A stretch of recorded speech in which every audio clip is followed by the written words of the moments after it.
আসসালামু আলাইকুম। কেমন আছেন সবাই? আশা করি সবাই ভালো আছেন। আজকে আমাদের মূল আলোচনার বিষয় হলো সেভেন সিস্টার। তার আগে আমি কিছু কথা অ্যাড করতে চাই। আমরা ১ মাস আগেই বাংলাদেশের গণঅভ্যুত্থান দেখলাম কিভাবে এই দেশের জনগণ একটি স্বৈরাচারী নেত্রীকে দেশছাড়া করতে বাধ্য করলো। এবং যেটা বলতে চাচ্ছিলাম, এই আন্দোলনটা আসলে সারা বিশ্বে ছড়িয়ে পড়ছে। বাংলাদেশের এই আন্দোলনটা এখন বিশ্বের কাছে একটি আইকন। আমরা আফ্রিকাতে আন্দোলন দেখছি, আমরা পাকিস্তানে আন্দোলন দেখছি, ভারতে সেভেন সিস্টার স্বাধীন হওয়ার জন্য আন্দোলন করছে। আমরা সকলেই মোটামুটি সেভেন সিস্টার সম্পর্কে জানি, তারপরেও যারা জানি না তাদের উদ্দেশ্যে আমি বলতে চাই। সেভেন সিস্টার হলো উত্তর পূর্ব ভারতের 7টি রাজ্য। এই 7টি রাজ্যকে একত্রে সেভেন সিস্টার বলা হয়। মিজোরাম, মণিপুর, মেঘালয়া, ত্রিপুরা, আসাম, নাগাল্যান্ড ও অরুণাচল, এই 7টি প্রদেশ নিয়েই সেভেন সিস্টার গঠিত। 1972 সালে ত্রিপুরার একজন বিখ্যাত সাংবাদিক সর্বপ্রথম একটি টক শোতে এই 7টি রাজ্যকে সেভেন সিস্টার নামে আখ্যায়িত করেন। তিনি এই সেভেন সিস্টার নিয়ে একটি বইও রচনা করেন, যেই বইটির নাম the land of seven sister. আসামের মাধ্যমে মূলত এই 7টি রাজ্য ভারতের অন্তর্ভুক্ত হয়। আগে এই অঞ্চলগুলো স্বাধীন ছিল। এই অঞ্চলের আদিবাসী উপজাতি রাজারা শাসন করত। এই 7 রাজ্যে সর্বপ্রথম স্বাধীন হতে চেয়েছিল নাগারা ভারত স্বাধীন হওয়ার 2 দিন আগেই তারা নিজেদেরকে স্বাধীন বলে ঘোষণা করে এবং নাগাল্যান্ড প্রতিষ্ঠা করে।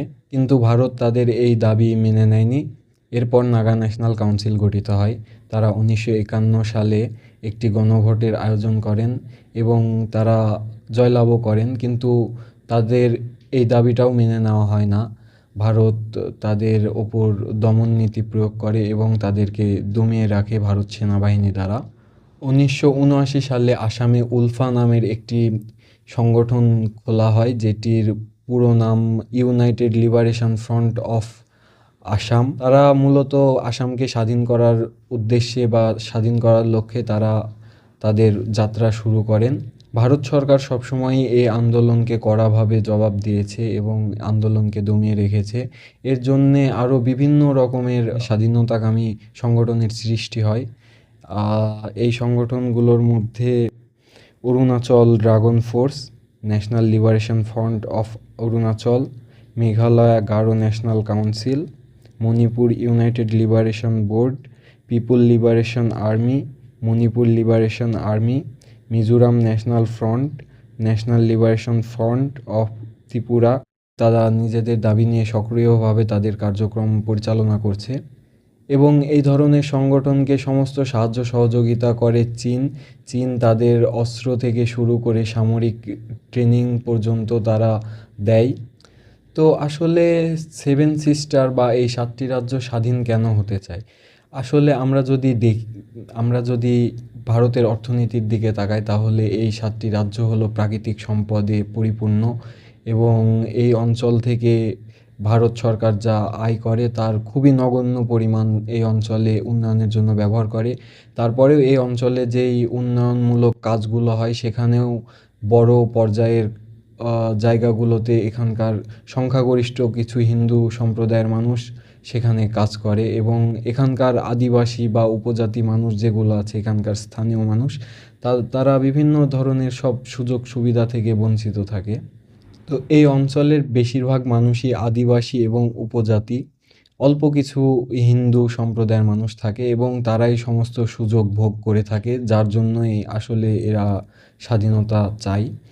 এখানে উন্নয়নের জন্য খুবই অল্প পরিমাণের বাজেট দেওয়া হয় এবং এই কাজগুলোও পরিচালনা করে হিন্দু সম্প্রদায়ের কিছু সংখ্যাগরিষ্ঠ মানুষ। এবং কর্মপ্রতিষ্ঠানগুলোতেও আমরা যদি তাকাই দেখতে পাবো আমরা উচ্চ পদের জায়গাগুলোতে যারা তারা বেশি প্রাধান্য পায় চাকরি পাওয়ার জন্য এবং যারা আদিবাসী উপজাতি আছে তাদেরকে অনেক সময় অবহেলা করা হয়। তার জন্য আসলে এরা স্বাধীন হয়ে একটি স্বাধীন রাষ্ট্র প্রতিষ্ঠা করতে চায়। আমি ব্যক্তিগতভাবে এদের সমর্থন করব, আপনারাও করবেন। আমি চাই এরা একটি আলাদা রাষ্ট্র প্রতিষ্ঠা করুক এবং তাদের রাষ্ট্রের ভিতর তারা নিজেদের নিয়মে তারা নিজেদের রাষ্ট্র পরিচালনা করুক। এভাবে কারো শাসনাধীন থাকার থেকে স্বাধীন থাকা অনেক ভালো। আমি আসলে আরও কিছু কথা অ্যাড করতে চাই। ভারত আসলে একটি নষ্টা দেশ। নষ্টা দেশ বলার কারণ কি, ভারতের কোনো প্রতিবেশী রাষ্ট্রের সাথে ভালো সম্পর্ক নেই। আপনারা দেখতে পারবেন পাকিস্তানের সাথে বেশ কিছু অঞ্চল নিয়ে দ্বন্দ্ব এবং ভারত পাকিস্তান বিরোধিতা, এটা তো ভারত পাকিস্তানের জন্মের পর থেকে আমরা দেখে আসছি।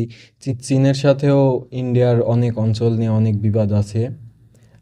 আপনারা দেখছেন মালদ্বীপের সাথে ভারতের কী অবস্থা। মালদ্বীপের মানুষ এখন ইন্ডিয়া বয়কট করছে। শ্রীলঙ্কার সাথে ভারতের সম্পর্ক খারাপ। এখানে বাংলাদেশের সাথে ভারতের সম্পর্ক খারাপ। তাই আসলে আমি বলি যে হচ্ছে ভারত আসলে একটি নষ্টা দেশ। আমি যাওয়ার আগে কিছু কথা বলে যেতে চাই। ভারতের কংগ্রেস নেতা আমেরিকার একটি বৈঠকে তিনি বলেছেন চীনের মানুষ বা চীনের সেনাবাহিনীরা নাকি ভারতের ৬০ কিলোমিটার অঞ্চল প্রায় দখল করে নিয়েছে। তো ভারত আসলেই খুব বিপদে আছে এখন। ভারতের উচিত ভারতের যেই পলিটিক্যাল স্ট্র্যাটেজিগুলা, ভুল স্ট্র্যাটেজিগুলো আছে এগুলা সংশোধন করে নেওয়া। তা না হলে আসলে প্রতিবেশী দেশের সাথে ভালো সম্পর্ক না থাকলে আসলে আমার মনে হয় না কোনো দেশ ঠিকভাবে সুপার পাওয়ার হতে পারবে। কোনো দেশকে অবশ্যই সুপার পাওয়ার হতে হলে তার প্রতিবেশী দেশগুলোর সাথে ভালো সম্পর্ক থাকতে হবে। তো ইন্ডিয়া এই স্ট্র্যাটেজিটা চেঞ্জ করতে পারে। ইন্ডিয়ার পলিটিক্যাল স্ট্র্যাটেজি কেমন আগ্রাসী, এরা আগ্রাসন করতে পছন্দ করে। এদের এই আগ্রাসী ভাবটা দূর করতে হবে, তাহলেই মানুষের সাথে ভালোভাবে কমিউনিকেট করতে পারবে বা দেশের সাথে ভালো সম্পর্ক তৈরি হবে। আমি আর কথা বাড়াবো না, আজকের ভিডিও এই পর্যন্তই। আগামী ভিডিওতে আবার দেখা হবে। সাথে থাকবেন, পাশে থাকবেন। ধন্যবাদ সবাইকে।